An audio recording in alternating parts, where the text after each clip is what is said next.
Rights Act, the Voting Rights Act, said finally, we admit it. Though slavery ended in December 1865, we took away these people's rights, and now we're going to fix it. For the first time, the promise of equal justice becomes at least a possibility. Their cause must be our cause too. Unfortunately, at the very same time that the civil rights movement was gaining steam, crime rates were beginning to rise in this country. Crime was increasing in the baby boom generation that emerged immediately after World War II. Now they were adults. So just through sheer demographic change, we had an increase in the amount of crime. It became very easy for politicians then to say that the civil rights movement itself was contributing to rising crime rates, and that if we were to give the Negroes their freedom, then we would be repaid as a nation with crime.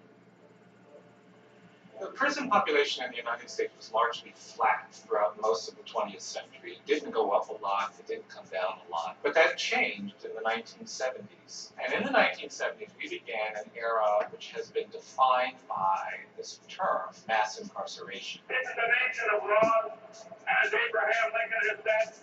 No one is above the law, no one is below the law, and we're going to enforce the law, and Americans should remember that. We're going to have law.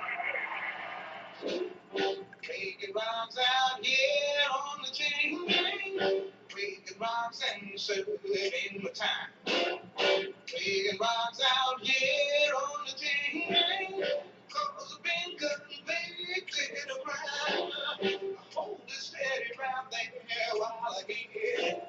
Each moment in history is a fleeting time, precious and unique. But some stand out as moments of beginning, in which courses are set that shape decades or centuries. This can be such a moment. It's with the Nixon era and the law and order period when crime begins to stand in for race. If there is one area where the word war is appropriate, it is in the fight against crime.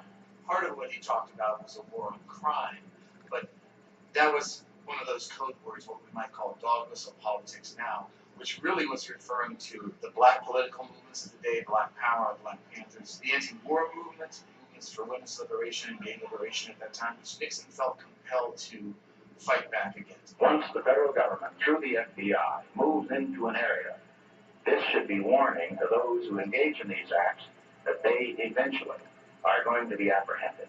Same game. This outcry for law. Same game.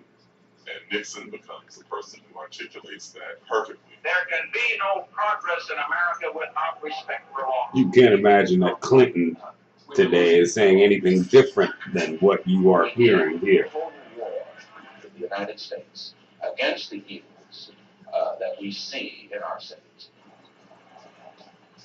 They've sown the seeds in their own hearts for generations, for hundreds and hundreds of years. Have they sown this poison in their own hearts? Yeah, it doesn't go anywhere.